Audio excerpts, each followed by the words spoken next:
நான் ஏற்கனவே இதை பற்றி சொன்னதாங்கண்ணே. உதாரணத்திற்கு இந்த வட மாநில பிரச்சனை, இங்கே தொழிலாளர்கள் பிரச்சனை வரும்பொழுது நான் ஃபஸ்ட்டு கேள்வி கேட்டேன், எதுக்கு அப்படிலாம் நீங்கள் பண்ணுறீங்க, அதுக்கு தான் தொழிலாளர் பிரச்சனை. உங்களுக்கு ஞாபகம் இருக்கான்னு தெரில, திமுக அரசு என் மேலே ஒரு எஃப்ஐஆரை போட்டாங்க. இந்த மாதிரி வந்து வட மாநில பிரச்சனை வந்து அண்ணாமலை வந்து சர்ச்சைக்குரிய கருத்துக்களை பேசுறதுனால காவல்துறை சூமோட்டோ சென்னையில் என் மேலே ஒரு எஃப்ஐஆர் போட்டாங்க. அப்போ நான் அந்த வீடியோலாம் விட்டேன். இந்த மாதிரி வட மாநில தொழிலாளர்களை பற்றி நீங்கள் திமுகவில் சொன்ன ஒரு கருத்தை பார்ப்போம். முதலமைச்சர் ஸ்டாலின் அவர்கள் தேர்தல் பரப்புரையின் போது வடமாநில தொழிலாளர்களை பற்றி என்ன பேசுனாங்க, அது தயாநிதி மாறன் அவர்கள் வடமாநில தொழிலாளர்களை பற்றி என்ன பேசுனாங்க, அவர் வீடியோ. டிஆர்பி ராஜா அப்போ ஐடி விங் தலைவராக இருக்கார், இப்போ அமைச்சரும் ஐடி விங் தலைவராக இருக்கார். அவர் டிஎம்கே ஐடி விங்கில் வடமாநில தொழிலாளரை பற்றி என்ன போட்டிருக்காங்க, அதையெல்லாம் போட்டுட்டு கேட்டேன். எதுவுமே கருத்து சொல்லாத என் மேலே காவல்துறை எஃப்ஐஆர் போட்டிருக்குன்னா, நடுநிலைமையாக இருக்கக்கூடிய காவல்துறை ஃபஸ்ட்டு எஃப்ஐஆர் முதலமைச்சர் ஸ்டாலின் மேலே போடும், ரெண்டாவது எஃப்ஐஆர் தயாநிதி மாறன் மேலே போடும். இவங்க எல்லாருமே பேசியிருக்காங்க. நான் இந்த பிரச்சனையை சுமூகமாக முடிப்பதற்காக பேசி என் மீது எஃப்ஐஆர் மாநில காவல்துறை போடுதுன்னா இவங்களே விட்டு வச்சுருக்கீங்க. அந்த வீடியோ மறுபடியும் இப்போ 8 மாதம் கழித்து மறுபடியும் இப்போ வெளியே வந்திருக்கு. ஆனால் ஒரு இஷ்யூவோட க்ளோஷர் வந்து மன்னிப்பு எப்போவுமே இல்லை. நான் தெரியாமல் சொல்லிட்டேன், அல்லது நான் உண்மையாலுமே உள்நோக்கத்தோடு சொல்லலை, அல்லது வந்து எனக்கு அந்த மாதிரி எண்ணம் இல்லை அப்படின்னு தயாநிதி மாறன் அவங்க சொல்கிறாங்க அப்படின்னா இது நிச்சயமாக வந்து எண்ட் ஆயிரும். இது ஏன் திரும்ப இந்த வீடியோ அதிகமாக இருக்குன்னா, இந்த இந்தி கூட்டணி நிதிஷ்குமார் அவர்கள் அந்த மீட்டிங்கில் குறிப்பாக திராவிட முன்னேற்றக் கழகத்தினுடைய தலைவர் ஸ்டாலின் அவர்களும் திராவிட முன்னேற்றக் கழகத்தினுடைய மூத்த உறுப்பினராக இருக்கக்கூடிய டிஆர் பாலு அவர்கள் அந்த மீட்டிங்கில் இருந்த பொழுது நிதிஷ்குமார் அவர்கள் தாம் ஹிந்தியில் பேசுகிறத தமிழ் மொழிபெயர்ப்புக்கும் ஆங்கில மொழிபெயர்ப்புக்கும் அனுமதிக்கிறார். ஸோ அந்த சர்ச்சை தான் தொடர்ந்து இப்போ ஒருத்தராக எடுத்தெடுத்து போடுறாங்க. இதற்கு இப்போ பீகாரில் இருக்கக்கூடிய கூட்டணி தலைவர்களை தேஜஸ்வி யாதவ் உட்பட யூபியில் இருக்கக்கூடிய அவர்களுடைய கூட்டணி தலைவர்கள், சமாஜ்வாடி கட்சியில் இருக்கக்கூடிய தலைவர்கள் எல்லாருமே கருத்து சொல்ல ஆரம்பிச்சிருக்கிறாங்க. அதற்கு இன்றைக்கி திமுக தரப்பில் என்ன சொல்கிறாங்கன்னா, இல்லை இது பழைய வீடியோ, இப்போதுக்கு அதை பற்றி பேசுகிறீங்களா, பழைய வீடியோவோ புது வீடியோவோ, இது நீங்கள் ஆட்சிக்கு வந்த பிறகு வட மாநில தொழிலாளர்கள் மீதும் வட மாநிலத்தை பற்றியும் உங்களுடைய கருத்தை மக்கள் இப்போ இந்தியா முழுவதும் பார்க்குறாங்க. பிரச்சனையை நாங்கள் உருவாக்கலீங்கன்னா, இந்தி கூட்டணியில் நீங்கள் சேர்ந்த பிறகு அதில் இருக்கக்கூடிய முரண்பாடுகளை மக்கள் பார்ப்பதற்காக யாரோ ஒருத்தர் எடுத்து போட்டுட்ருக்காங்க. அதனுடைய சர்ச்சை இப்போ பார்க்குறோம். நான் முதலிருந்து சொல்கிறதுனா உங்களுடைய திமுகவினுடைய முகமே அப்படித்தான். இன்றைக்கி இத்தனை நாள் யூபியை கேவலமாக பேசினாங்கன்னா, யூபினா மோசம்னு சொல்கிறாங்க. இன்றைக்கி யூபி பார்த்தீங்கன்னா 10 நாட்களுக்கு முன்பு இந்தியாவினுடைய 2வது பொருளாதார ஸ்டேட்டாக மாறி இருக்கு. தமிழகம் வந்து கிட்டத்தட்ட 50 ஆண்டு காலமாக 2வதாக இருந்தோம், இன்றைக்கி 3வதாக வந்திருக்கோம். ஸோ இவ்வளவு மோசமாக அவங்க யூபியை பேசி தமிழகத்தை கண்டுக்காமல் யூபி இன்றைக்கி 2வது இடத்துக்கும் தமிழகம் 3வது இடத்துக்கும் போயிடுச்சு. அதனால் திமுக அரசு இன்றைக்கி கண்ணாடியில் தன்னுடைய முகத்தை பார்க்கணும். மற்ற மாநிலங்களுடைய வளர்ச்சி எப்படி, தமிழகத்தினுடைய வளர்ச்சி எப்படின்னு கண்ணாடியில் முகத்தை பார்க்கணும். இன்றைக்கி மற்ற மாநிலங்கள் எவ்வளோ வேகம் எடுக்குது, வளர்ச்சி எவ்வளோ வேகமாக இருக்குது. தமிழகம் குறிப்பாக இந்த ஊழல்னால் ஒரு கம்பெனி வந்தாவே கமிஷன் கொடு, 20% கொடு, 10% கொடுன்னு சொல்லி இந்த ஊழல்னால் தமிழகத்தினுடைய வளர்ச்சி எவ்வளோ பின்னாடி போகுது அப்படிங்கிறது அனைத்தையுமே திமுக அரசு ஒரு கண்ணாடியில் முகம் பார்க்கணும். இவ்வளோ பெருமைகள் இருக்கக்கூடிய தமிழகம், இவ்வளோ ரிசோர்ஸஸ் இருக்கக்கூடிய தமிழகம், கல்வித்துறையிலே சிறந்து விளங்கக்கூடிய தமிழகம் எதற்காக தன்னுடைய 2வது இடத்தை விட்டு 3வது இடத்துக்கு வந்திருக்கோம். முதல் இடம் மகாராஷ்டிரா பிடிக்க நம்ம போயிருக்கோம், இன்றைக்கி 3வதுக்கு வந்தாச்சு. அப்போ என்ன திராவிட மாடல் அரசுனே? நீங்கள் ஆட்சிக்கு வந்ததுக்கப்புறம் கடனை 7.5 கோடி அதிகப்படுத்தியிருக்கீங்க, 7.5 லட்சம் கோடி. அது திராவிட மாடல் அரசா? நீங்கள் ஆட்சிக்கு வந்ததுக்கப்புறம் 2வது பொருளாதார நாடாக இருந்த தமிழகம் இன்றைக்கி வந்து 3வது இடத்துக்கு போயிருக்கு, திராவிட மாடல் அரசா? இதை மக்கள் கேட்குறாங்க. அதனால் இது எல்லாம் மறைத்து விட்டு வெறும் இந்தி கூட்டணி அப்படின்னா முரண்பாடுகள் இருக்கக்கூடிய கட்சிகள் எப்படி ஒரு கூட்டணியில் இருக்க முடியுங்க? இதான் என்னுடைய கருத்து. தொடர்ந்து இதை பற்றி நான் பேசிக்கிட்டே இருக்கிறேன். சார், மழை வெள்ள பாதிப்பு தெரிஞ்சது தான். இப்போ அடுத்த வருஷம் இதோட மழை கூடுதலாக இருக்கும் அப்படின்றாங்க. தமிழக அரசு இந்த இதில் மழையில் பாடம் கற்றுருக்குமா? ஃப்யூச்சரில் என்ன ஆனால் குறிப்பாக இப்போ இந்த மழை வெள்ள பாதிப்பில் 2 விஷயம் பாருங்கண்ணே. ஒன்று, இதற்கான காம்பன்சேஷன் வர்றது. மத்திய அரசு கண்டிப்பாக காம்பன்சேஷன் கொடுக்கத்தான் போகிறாங்க, அதில் எந்த மாற்று கருத்தும் இல்லை. மத்திய அரசு பொறுத்த வரைக்கும் ஒரு ஃபார்முலா பேஸ்டு அப்ரோச் இருக்குது, உறுதியாக பணம் வரத்தான் போகுது. அது ஓகே, அது ஒரு பார்ட்டுங்கண்ணே. பணம் வந்துருச்சு, நம்ம காம்பன்சேஷன் கேட்டோம், மத்திய அரசு கொடுத்தாங்க, நம்ம மக்களுக்கெல்லாம் கொடுத்துட்டோம். இதை நினைத்து திமுக சந்தோஷப்படுவதில் எந்த பிரயோஜனம் இல்லைங்கண்ணா. இன்றைக்கி ஆல்ரெடி வந்த புயல்னால் 4 மாவட்டங்கள் தமிழகத்தில் தன்னுடைய உற்பத்தி திறனை இழந்திருக்கு. ஆல்ரெடி நம்ம உற்பத்தி திறனில் கீழே போக ஆரம்பிச்சிட்டோம். இன்றைக்கி வந்து தூத்துக்குடி இன்னும் 2 ஆண்டுகள் தன்னுடைய உற்பத்தி திறனை கொடுக்க முடியாது. தூத்துக்குடி போட்டே பார்த்திங்கன்னா இப்போ தான் திரும்ப ஆப்ரேஷனுக்கு வருது. உப்பளங்கள் எல்லாம் 85%, 90% உப்பளங்கள் போச்சு. திரும்ப அந்த உப்பளத்தை உருவாக்குவதற்கு 3 மாத காலம் ஆகும். நெல் பயிர் போச்சு. ஸோ உதாரணமாக பார்த்தீங்கன்னாங்கன்னா தூத்துக்குடியினுடைய உற்பத்தி திறனை திரும்ப கொண்டு வருவதற்கு தோராயமாக 2 ஆண்டுகள் வேணும். திருநெல்வேலி அதே போல், தென்காசி அதே போல், கன்னியாகுமரி. சென்னையினுடைய உற்பத்தி திறன் அம்பத்தூர் எஸ்டேட்டை கொண்டு வர்றதுக்கே நான் 6 மாதம் ஆகும். ஸோ ஒரு பக்கம் மழை வெள்ள பாதிப்பு, அதற்கு தற்காலிக நிவாரணம் வந்து மத்திய அரசு கொடுக்குறாங்க, மாநில அரசு கொடுக்குறாங்க, மக்கள்கிட்ட கொடுத்துருவோம். லாங் டேர்ம் எஃபெக்ட் பார்த்தீங்கன்னா ஆல்ரெடி பொருளாதாரத்தில் பின்தங்கி இருக்கக்கூடிய தமிழகம் உற்பத்தி திறனை இழந்து, ஸோ ஒரு வெள்ளமும் ஒரு மழையும் தமிழகத்தினுடைய வளர்ச்சி இன்னும் 6 மாதம் பின்னாடி எடுத்துகிட்டு போகும். அதை நாம் கவனிக்கணும். படித்தவர்கள், உங்களை போன்ற பெரியவர்கள், பத்திரிகை துறையில் மக்களுடைய ஒப்பீனியனை உருவாக்கக்கூடிய உங்களை போன்ற பெரிய மனிதர்கள் இந்த கருத்தையும் நீங்கள் மக்கள் முன்னாடி சொல்லணும். ஒரு மழை வெள்ளத்தை சரியாக ஹேண்டில் பண்ணலினா நாம் 6 மாதம் பின்னாடி போகிறோம், அந்த இண்டஸ்ட்ரி அவுட்புட்டை கொடுக்காது, பொருளாதாரத்தில் மந்தமாகிறோம். இதற்கு மாநில அரசு உடனடியாக தன்னுடைய கவனத்தை, இப்போ தூத்துக்குடி பிரச்சனை என்னென்னா, பக்கில் கால்வாய்னு ஒரு கால்வாய் உள்ளே இருக்குது. தூத்துக்குடி நகரத்துக்குள்ளே முழுசாக போய் கடலில் போய் இணையுது. 120 அடி இருந்த கால்வாயை ஸ்மார்ட் சிட்டி ப்ராஜெக்டில் 20 அடி கொண்டு வந்திருக்கிறாங்க. எப்படி இது நடக்கும்? முழு வெள்ளம் எங்கனே போகும்? எல்லா வெள்ளத்தையும் கொண்டு வந்து பக்கில் கால்வாய் வெளியே எடுத்துகிட்டு போகுது.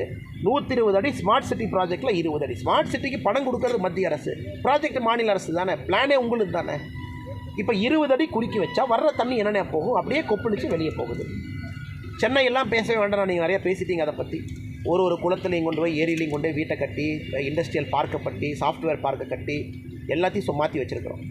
அரசு வந்து இதை கை வைக்காமல், இதை சரி பண்ணாமல் அடுத்த வெள்ளத்தை அரசால் பண்ண முடியாதுங்க. இன்றைக்கி அரசு உண்மையாலுமே சீரியஸாக உள்ளே வரணும்னா பக்கில் கால்வாயை திரும்ப எக்ஸ்பேண்ட் பண்ணணும், அங்கே ரெடி பண்ணணும். தூத்துக்குடியில் குறிப்பாக இந்த காற்றழுத்த தாழ்வு மண்டலம் வரும்பொழுது கடலினுடைய அளவும் நாங்கள் வெளியே போகக்கூடிய தண்ணியினுடைய அளவும் மிஸ்மேட்ச் இருக்கிறனால வாட்டர் திரும்ப உள்ளே பம்ப் அடிக்குது. அதற்கு வந்து டெக்னிக்கல் சொல்யூஷன் கண்டுபிடிக்கணும். இதற்கு எல்லாம் இவர்களுக்கு கவனம் இருப்பதாக தெரியல.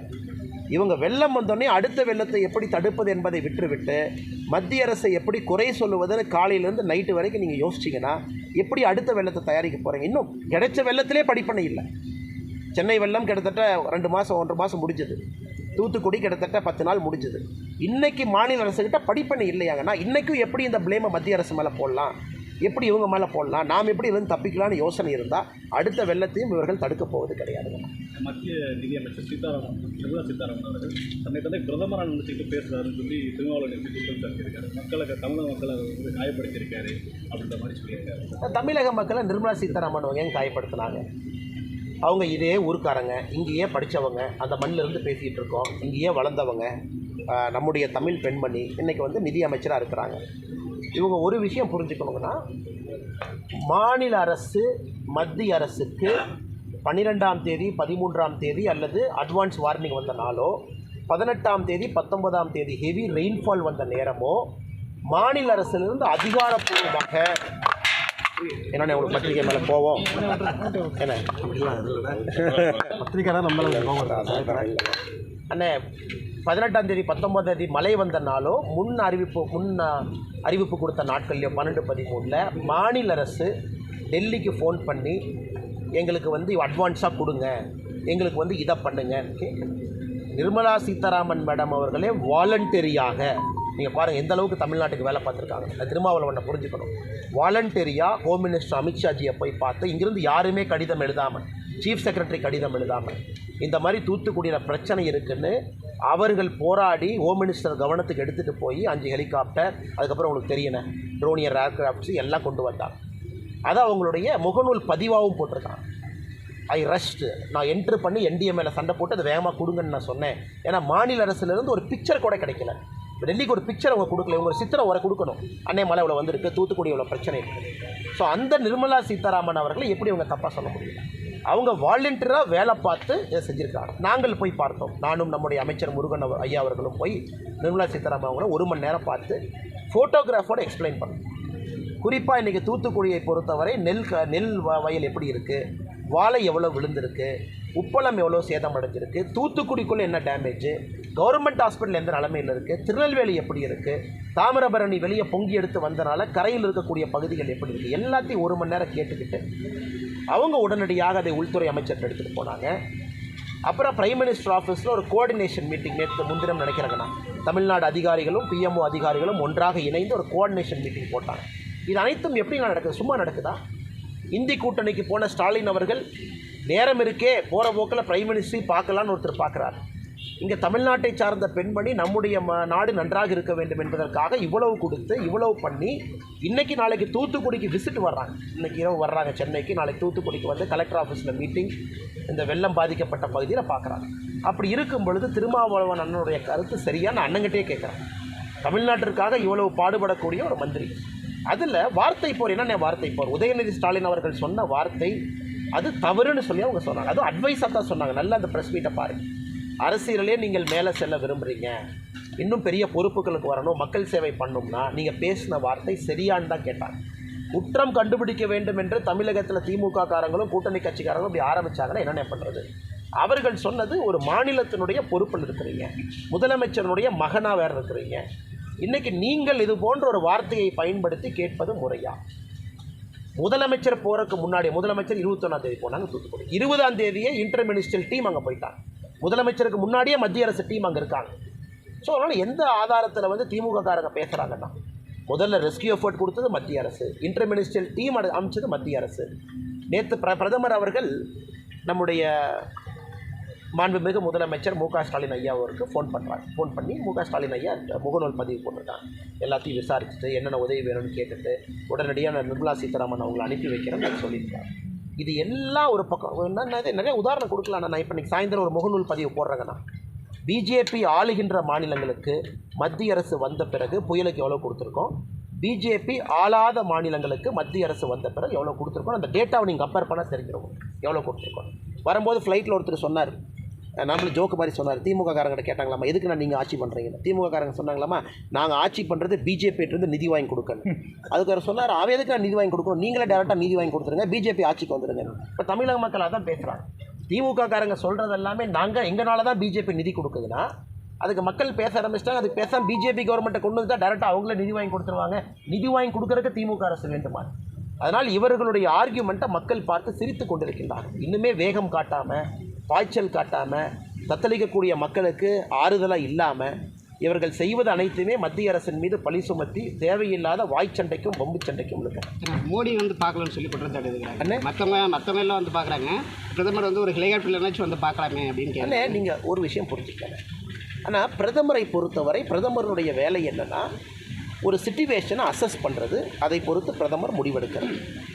பிரதமர் சில இடத்துக்கு போகிறாங்க, சில இடத்துக்கு தன்னுடைய ஆட்களை அனுப்பி அங்கேருந்து ஃபீட்பேக் எடுத்துக்கிறாங்க.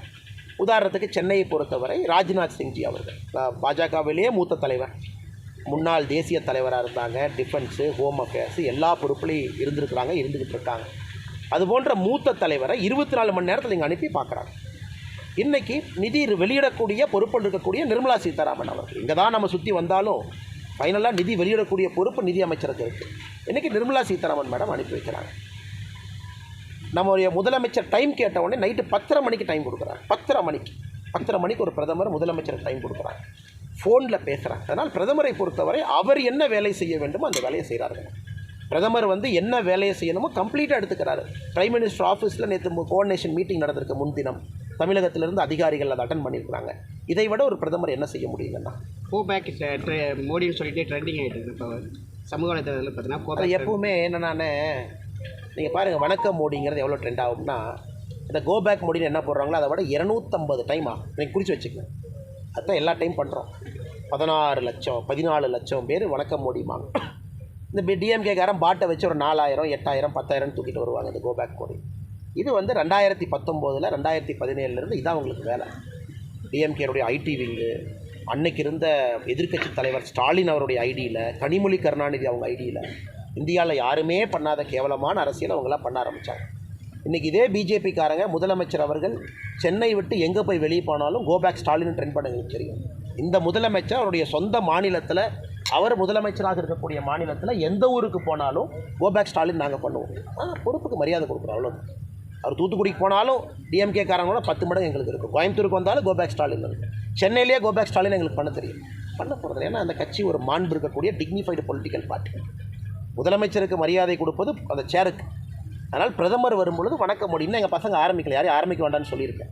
இப்போதைக்கு வேறு வேலையை பாருங்கப்பா. டிஎம்கே ஐடி விங்கில் என்ன பண்ணுறாங்களோ வேலையெல்லாம் பண்ணிகிட்டு இருக்காங்க.